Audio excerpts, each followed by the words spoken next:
glad to have everybody on.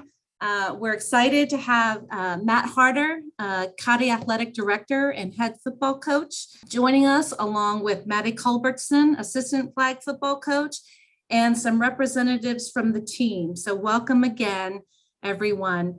I'm Amy Blanco, Chairman of the Georgia State Cottey Committee, and with me today is Laura Cox, who will be Chairman in just a couple of months, and who will field any questions you might have during the call.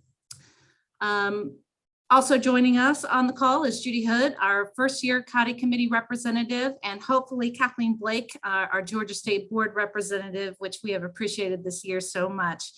Thank you all for joining us today. And just some housekeeping, please turn off your camera and mute yourself to avoid any noise interference.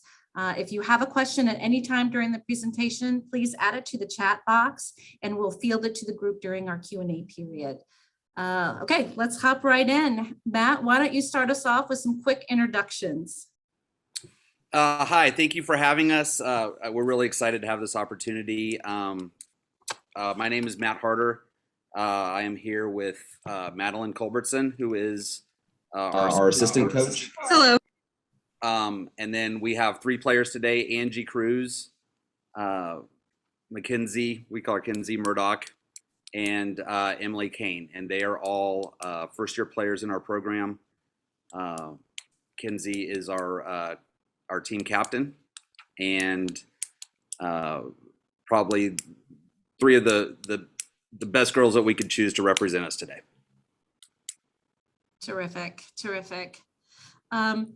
So I'm going to ask you and Matt, how long you've been at Cottey and what brought you to the school? I'll let Maddie go first. Can you guys hear me? I'm just going to try and use his microphone, even though he's beside me. Yeah. Yes. Here, you mute. Okay, there we go. Oh, you've got a little bit of feedback. If everybody else mutes except for you, I think that'll work. That is weird. Is there still feedback? Okay, how's that? Perfect. Okay, awesome.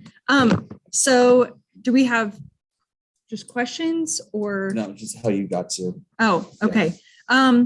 So I came to Cottey Flag. We found out we were getting the program last year. I guess it was in 2020 in May, and we had about 3 months to recruit our team. So it was really stressful, but also exciting at the time. So we were one of the 15 first programs and also one of 15 to receive the $15,000 NFL grant last year. And then we had team number one, had some COVID issues, had some injuries, but we made it to the postseason tournament, and Matt helped me all last year get the program off the ground, and then we were able to have him now as our head coach full-time.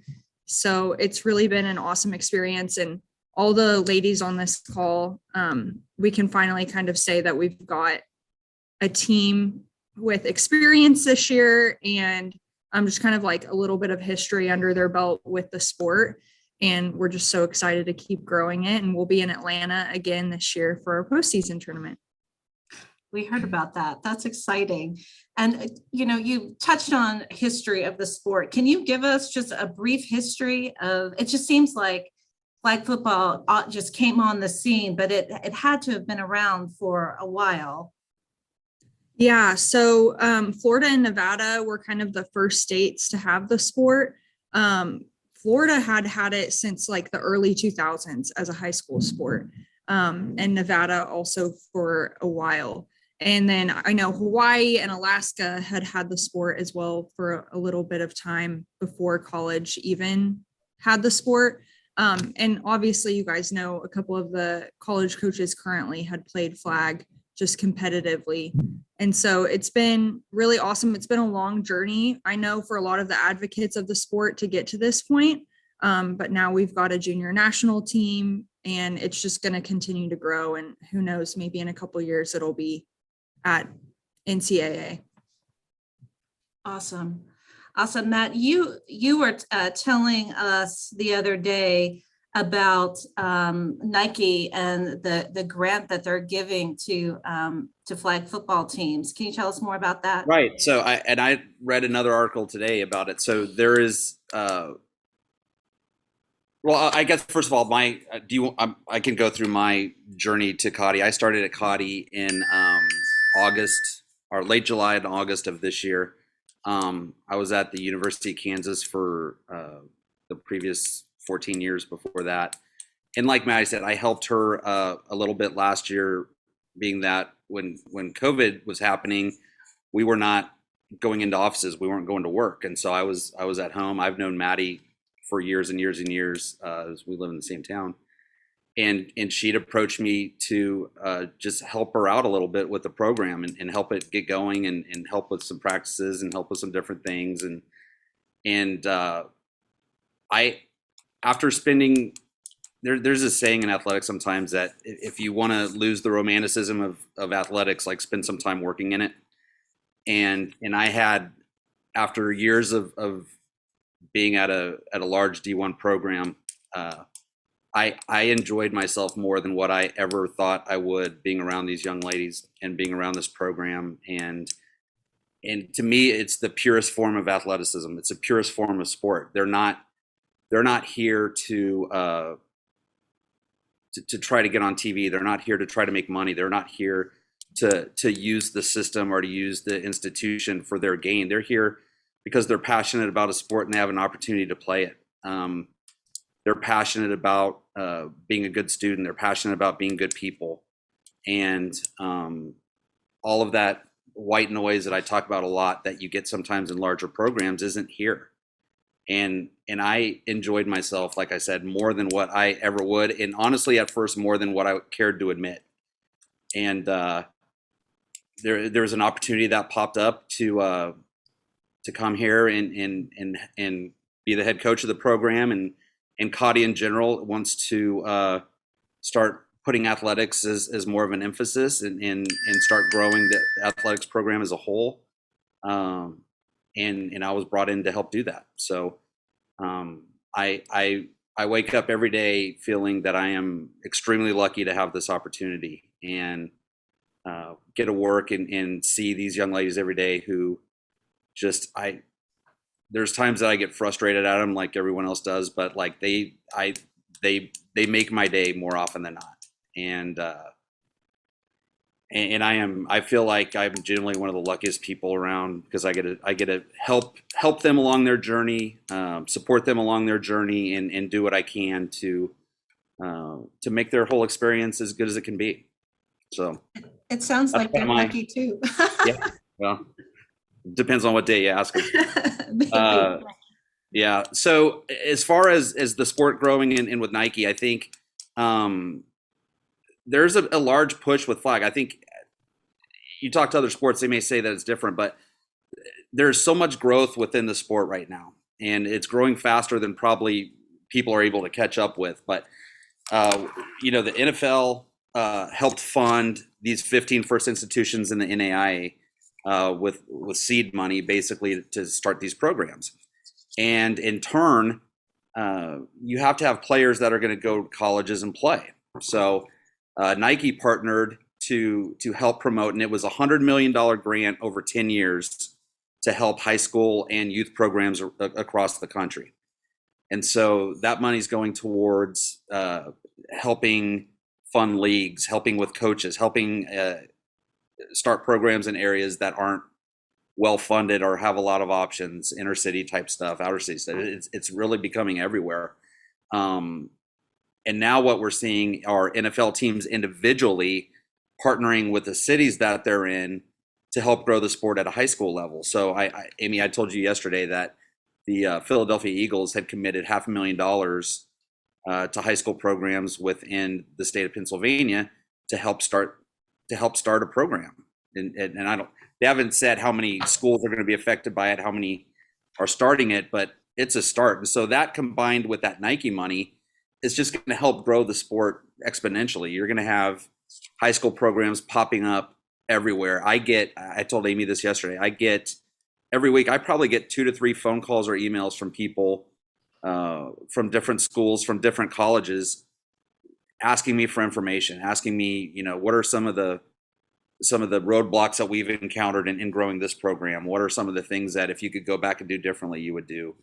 What do you gain out of it? What do you hope to gain out of it? And, I think I find myself, as I know Maddie does and our student athletes do, in an extremely lucky position because we get to help grow the sport as it's growing. It's going to keep growing. It's going to keep getting bigger. And I feel like we're ambassadors of that. We get to do that. I know when you talk to them and ask them their questions individually, they're all going to say, that they're forging paths for young women and young girls that are all over. They're heroes to people. There's girls in their hometown that they're heroes and they want to be like them.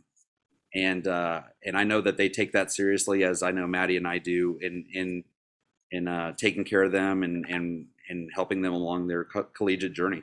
So it sounds like this also fills a gap. Women's sports are typically volleyball, swimming, softball, lacrosse, and tennis to some degree. But this is, expanding opportunities for women. And, as you were talking, I was thinking, what are some of the big differences between, NFL, regular men's football versus flag football? I don't think that in flag football they wear helmets, for instance, but are the rules generally the same?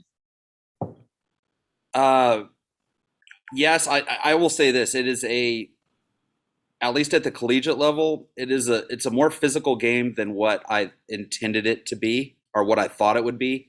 My background is in men's tackle football. And so in collegiate flag, we play 7-on-7. There's several. We were at a tournament in Las Vegas this weekend recruiting. The NFL had their national championships for flag, which was a 5-on-5.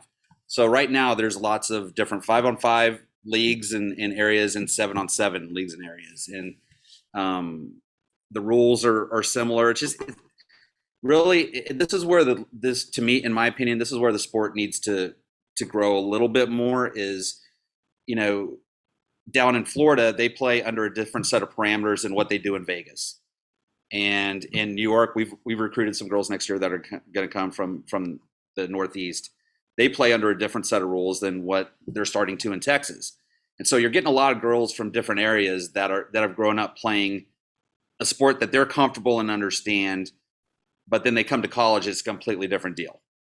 So I think, when I'm asked that opinion, I always say there needs to be, hopefully in the future, some sort of a common ground to where, when we're watching games as a college coach and we're recruiting, we're watching something that translates into what we play.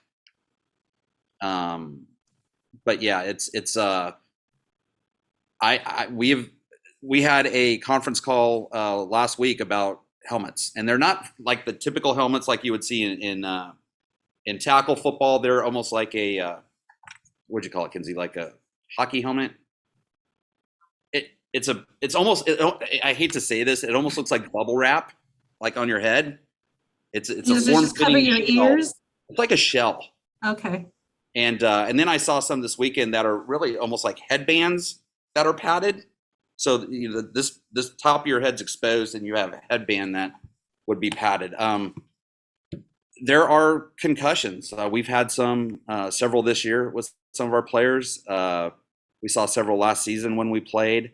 I love women's sports, especially this, because they're not timid, and they will go out and they'll be aggressive and they'll be physical. And anytime you have a sport where people are aggressive and physical, there's going to be injuries, and I think that's an avenue that the sport will continue to progress and get better and address as far as safety of its players. But, at the core, flag football is a speed game. It's a speed athletic game. And anytime, like I say, you put those three factors together, people are going to run into each other. They're going to fall down. Things are going to happen. And we just try to limit it as much as we can. And so Maddie was saying that you all were going to be here in Georgia in May and I playing. have a question. Oh, sure. Did someone have a question? You can put it in the chat? I have a question, if I may. Sure. I live in a very small county in Georgia, and we have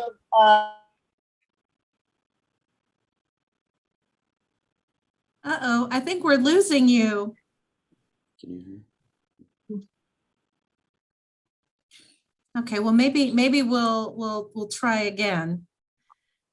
But Maddie was saying that you guys are going to be in Atlanta and playing at Mercedes-Benz, which is awesome. And wanted to know when you will know that schedule so we can keep that on our radar. So we will actually be out there the weekend of the 14th. May. Yes, May 14th, sorry. So we'll be in Atlanta. I think it's the 12th through the 14th. We leave that Sunday. Okay. Sounds good. So I think games will probably start the 13th and then we'll go through, I think the Sunday's 15th, maybe. All right. I came back on. I got. Can you hear me? Yes. Okay. We live in a very small county in Georgia. And we actually, even though we have only one high school in the whole county, we actually have a girls flag football team. And so I'd like to know, how do we get people to recruit from our high school? And how do we invite people? Do y'all just hear about us? I mean, I believe our girls went to the state level. So I'm just wondering how you recruit to Cottey, because I'd love to see somebody from Harris County go to Cottey. That's a great question. We actually have a recruitment form on Cottey's website. And so one of the big things for us is not only do we go recruit in person, but we also want athletes to be reaching out to us as well for the recruitment process. So they can fill out that recruitment form. If we have a coach's email or information or anything like that, our email can be given to them. So I can send those in the chat as well. So yeah, does that help answer your question? And then we also have a $1,500 visit scholarship to Cottey. So if students want to come visit at any time, students from 100 miles over also get one free night's hotel. And so that visit form is on our website. They get to customize their visit, tell us if they want to go to a class, meet with professors, obviously meet with us. And then at the end of it, at the end of the questionnaire, it says that there is an option for them to have a free night stay at a hotel. So that's also another way for them to be recruited, is to come see us as well. Awesome. I just to add to that a little bit, I think when you talk about recruiting, it's important to know, I think, that every student athlete's journey is different with recruiting. And I think there's such a push and a trend right now to get your 15 minutes of fame on social media that I committed here. And you look at some sports and they're getting earlier and earlier. There's, 7th and 8th graders saying that they're committing to SEC schools for baseball and football. And it's going to keep ramping up. People sometimes make decisions based on what the public's going to say about it, not what's best for them or what's best for their family. And I think with recruiting, it starts with, before you reach out to coaches, before you reach out, make sure that you understand a little bit about who you're talking to. We are an all women's institution in Nevada, Missouri. We are not a 20,000 student school. We don't have what you would find at the University of Georgia or Georgia Tech. We're a different animal. And I think it's important for recruits to do their research, understand what they are. And before you reach out, know a little bit about it. My first question that I always ask anybody who reaches out to me is, how did you hear about Cottey? Do you have family that have gone here before? Have you watched us play? Do you follow the social media stuff? What's bringing you to this? Are you just mass emailing 100 people? there's a difference. I think it's for me, I want to, recruiting is the lifeblood of any program. And I want to be, as Maddie does, and I think our players would agree, we want to be, we want to make sure that we vetted out everybody who comes into our program. We call it our family. And we have certain parameters. It's always a good student starts at the top. I personally, I won't recruit anyone if they have a high school GPA below 3.0. I think that if you can't handle your business in high school, you're not going to be able to handle it in college.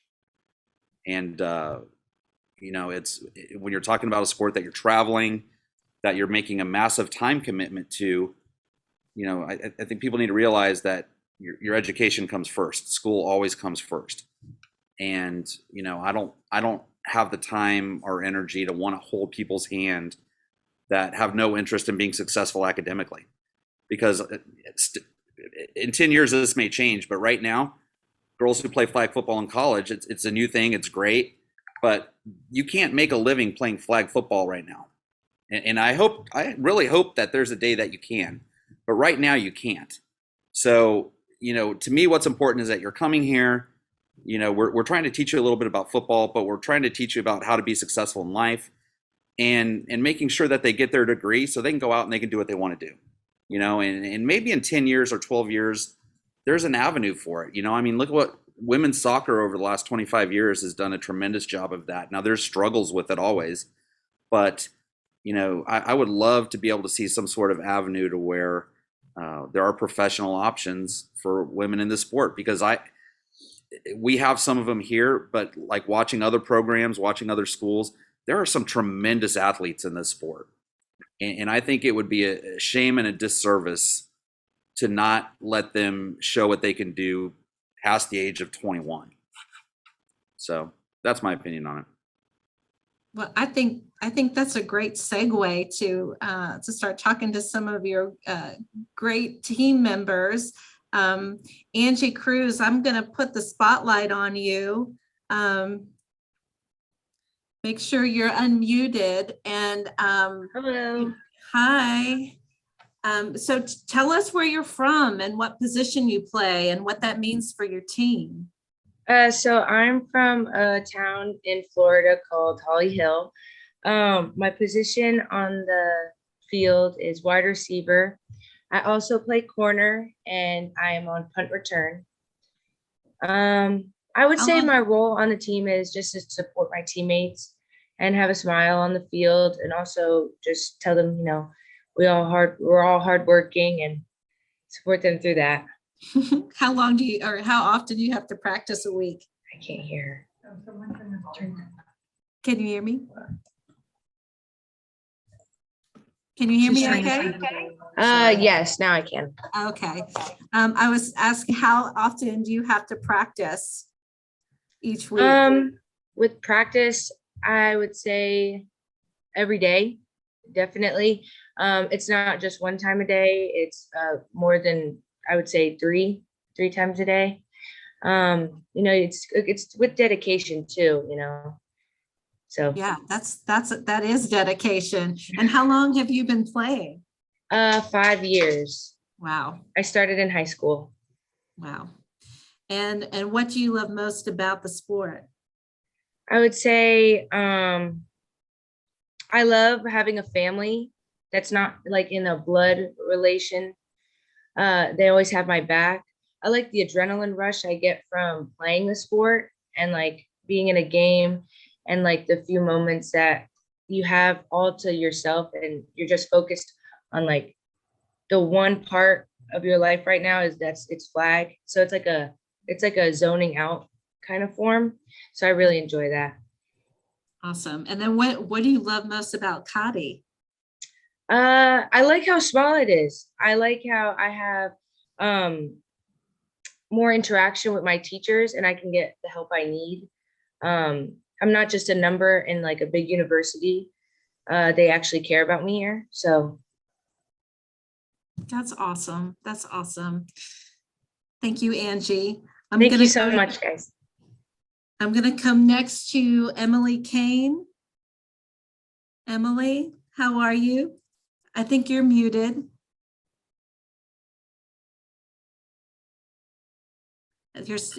There you go. Hi, sorry. Hi. Well, tell us where you're from, what year you're in, and what position you play. I'm from Pennsylvania, Bucks County. I play quarterback and safety. What else was there? Are you a freshman or a sophomore? I'm a freshman, first year. Awesome. And how long have you been playing? I've been playing since I was 4 years old. Since you were 4? Oh Yeah. my gosh. You must be a juggernaut on the field. That's incredible. That's terrific. And what do you like most about flag football? I like that it's just like a big family, kind of like Angie said. We all get along. Yeah, and you practice 3 times a day? Yeah, we have football That's awesome. practice and then we have elite in the morning. So we have like weights and conditioning. So Oh, that's awesome. And then what do you love most about Cottey? I love that it's a small school. I get more like one-on-one with my teacher. It's the same as Angie. We all love that it's such a small school. Yeah, that's great. And far, it's, you really took a trek from Pennsylvania to Missouri. I'm glad you're enjoying it. Thank you. And now I'm gonna come to Kenzie. Yeah. Thank you. How are you? I'm good. How are you? Good. I'm gonna ask you the same thing, where you're from and what position you play. I was born and raised in Las Vegas, Nevada, and then I play linebacker. I play sometimes center, sometimes halfbacker, and then I'll be long snapper for the punt. Okay, so you do it all, it sounds like. Wherever they need you. And so what is your role on the team then? So as of yesterday, I was named team captain, which is really exciting. I pretty much act as a player ambassador, and I try to hold my teammates accountable and act as a mediator between my coaches and my players and stuff like that. So that's a new position, so I'm still navigating it, but yeah, just a leader. That sounds great. And then how long have you been playing? So I started out playing flag rugby when I was in middle school. And then as soon as I got to high school, because I'm from Nevada, so it's a high school sport, I played tackle football in the fall and then flag football in the winter for my 4 years of high school. Awesome. And then, and so what do you love most about the sport? This might not be about the sport itself, but what I love is that people tend to underestimate flag football. And, when they hear you say I play football and then they find out it's flag and they're like, oh, it's just flag football. And I like when they actually come to a game or watch highlights and they actually understand flag football is a lot more intense and a lot more agile than most people expect that it would be. So I like that people underestimate us and we go out there and prove them wrong. That's awesome. And what do you love most about Cottey? I really, really like the thing that it's an all girls school. I'm very passionate about the gender disparities in athletic programs. And here at Cottey, since it's all girls, we are the primary program. We're not overshadowed by the men's football team or the men's program. We are the program. We are the football team. So it's nice that we don't have to work around the men's schedule. We don't have to give the weight room up to the men when they want it and stuff like that. We are the football team and we get to be the primary program. So I like that we're not overshadowed by another program. We are flag football. That's awesome. That's awesome. And so who are you rooting for, the Rams or the Bengals? Well, I really like Joe Shiesty on the Bengals, but the Rams have I like their defense. So I think I'm rooting for the Rams because I want Matthew Stafford to get a ring. Awesome. Thank you so much, Kenzie. Well, I only have just a couple more questions for you, Matt and Maddie. Thank you so much. We just want to know what's next for Cottey Athletics and what are your future plans and your future goals? Well, we're in preparation for our season. We play our first game next Friday at Ottawa University. They are the defending national champions. So it's a great opportunity for us and some of our girls. We have the three young ladies that are with you right now. That's going to be their first college football game, and we are going to walk into a stadium that there's going to be several thousand people. It's a night game. Lights are going to be on. They're going to have videos of their national championship, and they're hanging banners and they're getting rings, and it's like I've told them since August, like that is a great opportunity. It's something you don't see a lot, but it's also, we have the opportunity to go in there and wreck their party.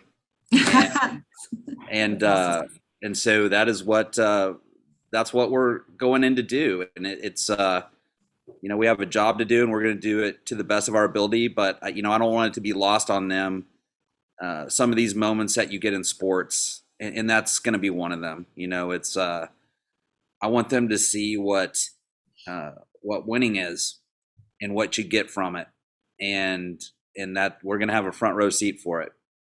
You want to play college athletics. This is what it's about, and you want to get to where they're at. Then this is what you got to do. And so we start our season next Friday, and then we play through May. I think we have our schedule is still in flux a little bit. We've had some teams that have expressed interest in playing that weren't initially on our schedule, and we've had a couple that are not going to play. So we're going to end up playing in our regular season about 12, 13 games this year.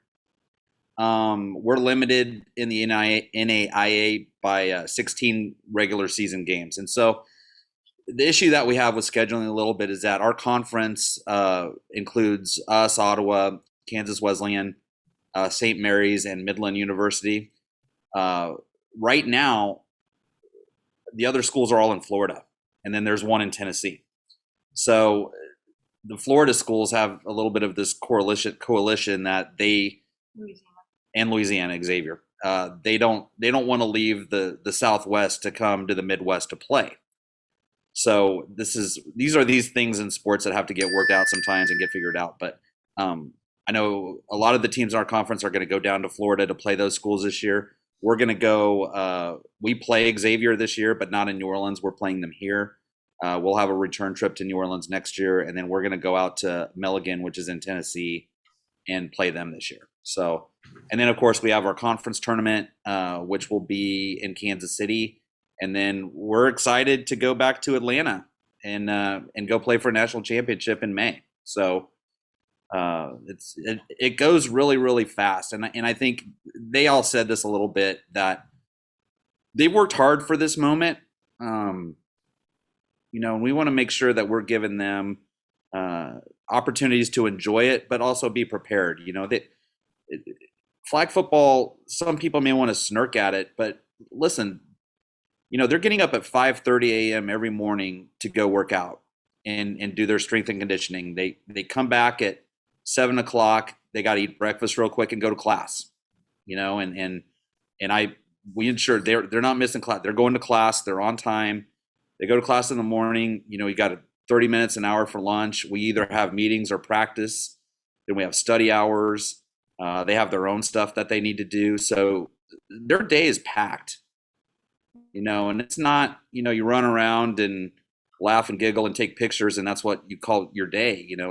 They get after it. And I respect their enthusiasm, and I respect their ability to constantly want to get better. And, I'm excited for this year. We're a program that's growing, and we have a great recruiting class coming in next year. The year after that, we're going to have a great recruiting class, and there's a type of young women that I want in this program, and like they are the embodiment of that over there. And it's we're going to keep getting better. We're going to keep growing, and I'm excited to see where Cottey College is with flag in 5 years and in 10 years, and where the sport's at. And I have no doubt there's going to be some great days, and there's going to be some exciting moments at this school in the next few years because of young women like them over there. Well, super excited. We're super excited to see you in Atlanta. Are we able to, do you guys live stream? So your season starts Friday night. It's going to be at night. You said all lights are going to be on them, and you're going to upset the party. Is it possible for us to watch it? Is it live streamed? Yeah, when we play on the road, most schools, Kinsey mentioned this, all the other schools in our conference have men and women's sports, and they all have men's football programs. So, one of the benefits of every other school other than us right now is because we're the only female only institution that's playing flag football, is they have football fields on campus. They have athletic facilities on campus that the men use. And since flag football is a spring sport, they're not being used as much or very little. So they have all those things built in. So we are, they have the potential to film and do all this. So each school does their live streaming. I think we will always have on our website and on our website. I can take zero credit for any of our social media things. That's all Maddie. She does a tremendous job with it. I don't have the artistic ability or patience to deal with that. So we are very lucky in that she has an idea of our branding and what we want to be and how we want to do it. And she does a great job with it. But that's really where we will pass on information for our road games, because like Ottawa will decide how they're live streaming. For all our home games will be live streamed, and we'll have, I think she's putting the link on right now on where you can watch that. Awesome. Thank you. Well, I want to be respectful of everybody's time. I think we got some questions in our chat. Laura, did you want to kind of field any of those that came through to Matt or Maddie or the girls? Amy, I have a question. Yeah. Sorry, can I jump in? Hi, Matt. I'm Yeah. Kathleen. I know I've Hi. emailed you a couple times. I'm currently serving on the P.E.O. Georgia State Board. I'm incredibly proud of the Cottey Committee here for putting this together. I played Division II soccer, and when you say the purest form of sport, I totally understand what you're saying. And then when Angie was mentioning, being overshadowed by the men's sports and how that's not something you have to deal with, that's just really cool. And I could sell that. I could absolutely sell that from a personal experience. But I have two questions. We keep talking about high school flag football. Are you seeing that women's flag is trickling down? Like, is it offered in middle school? Are there youth programs being offered? I know I've been able to watch soccer kind of, progress to the younger ages that they're starting sooner. Have you seen that at all? I think it's getting there. And I think part of what we talked about earlier with the infusion of money that's coming from the NFL and from Nike, you're going to do that. I think it's hard to grab a girl that's in high school right now that has played, like my daughter's a freshman in college. She's playing softball in college right now. She started playing when she was 8 years old.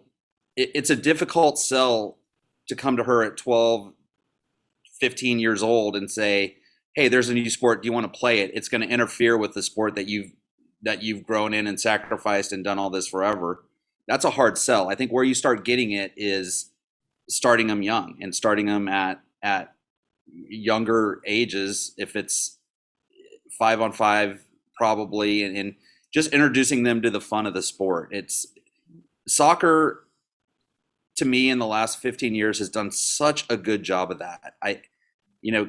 Kansas City is an hour away from us, and 20 years ago, there was hardly anything. And now there are massive facilities up in Kansas City that host national soccer tournaments. There's a professional soccer team up there that has their own stadium, which is beautiful, which we may actually be playing our conference championship games there. But they have really done a great job of grabbing the younger ones and getting them hooked at a young age. And the future of the sport is with them. If the sport's going to continue to grow in the next 5 to 10 years, it's going to be with girls that are, 8 to 10 years old right now, and then you're going to start getting girls out of, like, Emily is one of them. She's really on our team right now. She's probably got the most experience. She's been playing for years. The rest of them are, we started in high school, or, I've got 4 or 5 years. We have some girls coming in next year that's the only sport they've ever played. They didn't do softball, they didn't do volleyball. They are flag football players. And they get upset when I call them flag football players. They want to be called football players. And I learned, this is, I'm venturing off topic, but I got accosted a lot last year by not calling it flag football. Every once in a while I would call it tackle football. I call it real football. Like I would say, just as an example, we're doing something like in real football, you do this. face.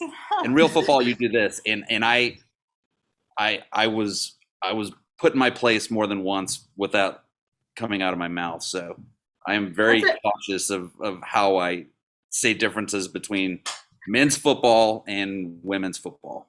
That's how I say it. That's a great leeway into my second question. Sounds like you've coached men and women. And so I always like to ask, having played for both men, male and female coaches, what is the biggest difference that you find in coaching girls versus boys or men versus women?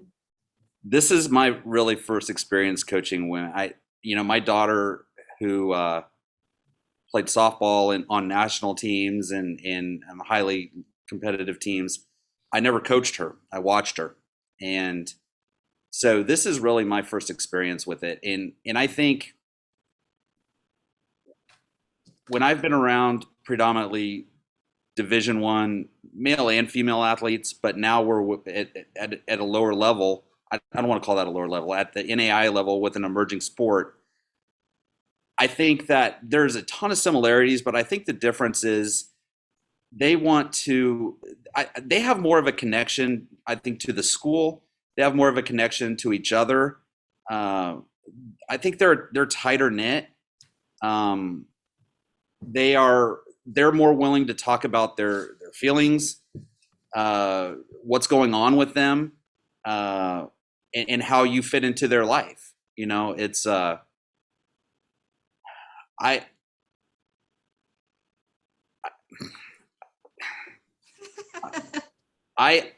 when I first started, I would go home and I would be exhausted. And my wife's a therapist by trade. And I asked her, I'm like, I don't understand why I come home at 7 o'clock or whatever it is, and I just want to black out and go to sleep. And she's like, because you're using emotional energy, which you've never had to use in athletics before. Things are always black and white at big programs. It's the objective's different. The mission statement's different. And, here what we're trying to do is, like I said, make them into better football players, but we want to empower them. Like I say this a lot, like learn your voice. Like you have power, learn it, and I want to give them an avenue within these walls to stretch their legs and figure out what they can do as women and empower them. And it's okay to make mistakes, but keep going, like don't be timid, don't be weak. Things that they hear that they'll roll their eyes when they hear it. But, I talk a ton about, mental toughness, personal accountability, and responsibility. Just do what you say you're going to do. And I think the difference in them is that they listen. They want to get better. They want to be better people. They have dreams and they have goals. And, I can't hold their hand for all of it, but I am 100% more willing to provide them with any opportunity I can, if that's within this university, if it's outside this university, if it's with contacts that I've met or know over the years, to help them achieve their dreams. And I would never have done that for anybody that I have had contact with in athletics in my last 20 years. It sounds like they're teaching you just as much as you are teaching them. I have learned more in the 5 months that I've been here than in the last 20 years. And listen, I don't always do it right. I make mistakes and I veer off track sometimes with it, but I ask of myself what I ask of them is just continue to try to get better. Like we're going to figure this out. There's no rule book, right? We don't have a guide. This isn't a sport that's been going on for 20 years that I can make phone calls and get the lay of the land and figure out budgets and how much we can spend and what we're going to do. We're figuring that out as we go, and we're going to make mistakes with it. And I think as long as we adapt to those mistakes and keep forging ahead and trying to get better, we're going to be successful. That's awesome. Thank you, Matt, for all your candidness. That's really, really neat. I babble sometimes, I know. No, I know, because it's something that we all kind of think about in the back of our mind and we don't necessarily want to ask. So thank you, Kathleen, for asking those questions, because yeah, that's what I want to know. What's the difference? And it's just funny that your wife said you use an emotional muscle that you haven't used in the past. And I can, Well, I don't, they're emotional, you know, Yeah. they hold they have their feelings on their sleeve. And if they're upset with you, they will tell you. Yeah. And if they're not happy with you, they will tell you. And if they are happy with you, you know, and that's not to say that I haven't had disagreements or arguments with girls on this team, because I have. But, I think we try to have a common ground of, I think anytime you have, and this is maybe inherently more of a women athlete issue than a men athlete issue, which is they have strong personalities and they have extremely large egos. Not that men don't, but the girls on our team have extremely large egos. And when you put them all in a small room, they clash sometimes.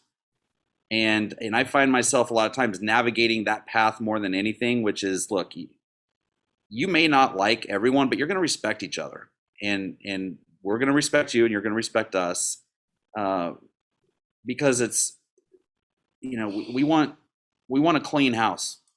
We want everything put in place, and it starts with us being able to communicate effectively and deal with each other. So that's sound advice. Laura, we've got just about 10 minutes left. Are there any questions in the chat box that we haven't answered yet? Well, I have a couple questions. How deep is your roster, and how big is it? Do you see your roster growing, and how many girls are you looking to recruit? We right now we are at 13, which is not where I would like it to be.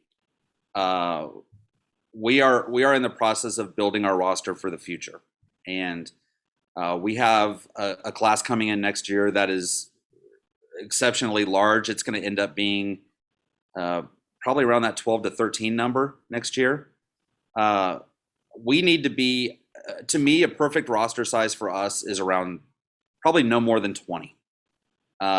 We need to be able to go 7-on-7 in practice, which gives you 14.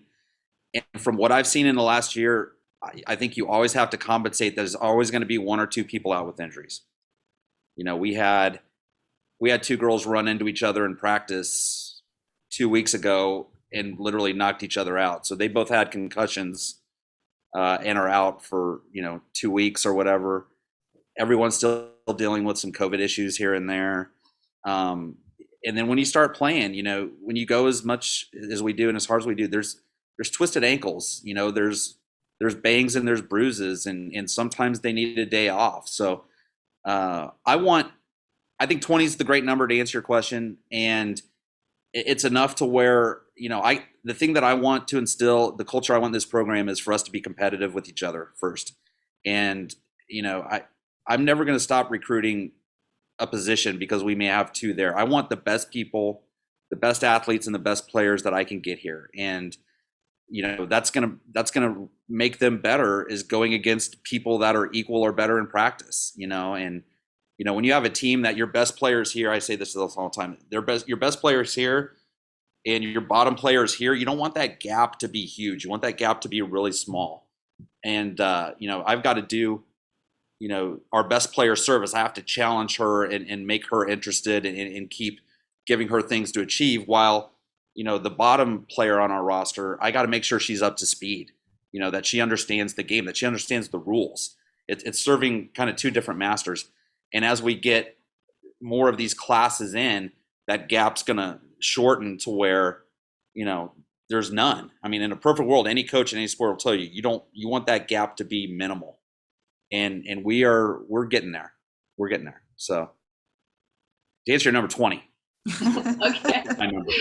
Yeah. Okay, my second question is, you said that Philadelphia Eagles are supporting a lot of the Philadelphia teams. Do you get support from the Kansas City Chiefs? They have not done that yet. They have not done that yet. I think the teams that have done this so far, it's the Eagles, it's Tampa Bay, the Falcons have done that. Denver has done it. Am I missing one? Miami, the Cardinals in Phoenix has done it. And again, I think the NFL has more money than they know what to do with, regardless of what they say and how much they're hurting. But it's those things are what's really going to fuel the sport at our level. It's hard as a collegiate institution to want to start a program when you don't have anything to recruit from. That's the problem that we have in Kansas or Missouri. There are no high school programs. So for us to go get players, we're going to the East Coast. We're going to Florida. We're having to go to Las Vegas. Hopefully we're going to start going to Georgia soon. It's I would like to be able to recruit in our backyard a little bit more, but we're just not there. And that doesn't mean that there's not some great athletes that we can mold into football players. We can, but you can't have a team of girls that want to be football players and be successful at the college level. They need to be football players. That sounds like Kansas City needs to step up their game. They need to step it up in a lot of ways, but that's one of them. Yeah. Well, thank you. Yes, ma'am. Well, before we wrap up, is there any other questions? I just had one last one. Anybody else have any questions? Well, I just wanted to know, Matt and Maddie, what we can do to support you. Other than this, which we're obviously going to share, but is there anything else that you can think of that we might do in the future? I'm going to say a couple things, and then I'm going to let Maddie talk on this too. I think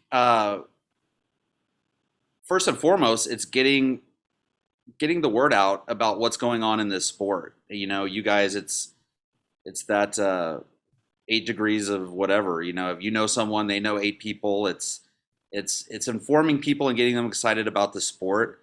I think we are so excited to go down there in May and have someone who may actually be watching our game that has an interest in us. That's amazing. I think those are the easy things. Aside from that, we are still really a brand new program, and we are, everything we start with, everything we buy is brand new. It's trying to, which is totally against what I have grown up with in college athletics, where, I come from a school that had a $130 million budget to here to where the whole school budget isn't anywhere even near that. We throw money around at D1 schools like it's monopoly money. No one cares. You just go buy it and you just go do it. And I have learned a tremendous amount of fiscal responsibility in the 6 months since I've been here. And how to make a dollar go a long way. So I think right now the best thing is support. And, if coaches, I will always get on a phone and talk to a coach. I will always get on the phone and talk to a player. Like I said, I take my responsibility to help grow this sport seriously, and just getting information and putting us in a direction and building, especially our recruiting pipelines to where, we're having introductions, we're making contact with people who help us with players. That's kind of where it starts. So that, to me, that would be a great start for it. Maddie, I think Maddie has a couple things. We'll see if there's lag here. Okay, I think we're good. I just wanted to thank you all for being on this call. And I know you said that obviously you're supporting us in this way, and asking us what else you can do to help. But I think honestly, in terms of our current players, this really was huge. Like I could see Angie and Kinsey and Emily like getting excited during this call and just talking about like our next game, our first game for them, and them being able to see that really honestly, like I think this is the first time that they've been on a call with quite a few PEOs, and I think all of them are benefiting from the sisterhood, which is incredible, and they're all thankful. But being able to see like actual women supporting women, and also high school players with Coach Clint being on this call as well. And I just wanted to thank you guys for that, and just being able to continue to do that is really more than enough. So thank you. Thank you, Maddie. We're really appreciative of your time, and actually we're appreciative that we get to do this. I think this is the first time, at least for our state and our Cottey committee, that we've been able to connect with the school in this way. So it's tremendous for us. And to Kenzie, Emily, and Angie, thank you guys very, very much. I hope we will see you in May. We're going to try our hardest. I think that is over convention, but we're going to make something happen. And we'll get to you guys again. So thank you very much. Kathleen, I don't know if you want to close us out in any way. Kathleen is our board representative, and she's been awesome to the Cottey committee this year, and I appreciate her very, very much. I just have one question. Do you know what venue you're playing at in Atlanta? Will you play at the Mercedes-Benz? Yes, and let's see, what was that? Silverback Park. Silverback Park. So Yeah. usually it's Silverback Park is like pool play, and then bracket will be at the Falcons Stadium. So I just messaged you back, and I will keep your email and send you all updates that we have, because Okay. they haven't sent out any information yet about specific times or the day that we're arriving. You can also come to the opening ceremony if that is like more beneficial for you guys in terms of timing. So I will send that to you, Kathleen, and then maybe you can spread the word that way. That'd be awesome. I do like to call it the Atlanta United Stadium and not the Falcons Stadium, but that's just. And I've played many games at over at Silverbacks. Thank you all so much for coming today. I think, like you said, Matt, this is going to just be a ripple effect from here. So thank you for joining us, and appreciate it, and good luck on your all season. Yep, we'll be rooting for you. Friday night, you'll get good vibes from Georgia. Oh, thank you. Thank you all. Good luck, you guys.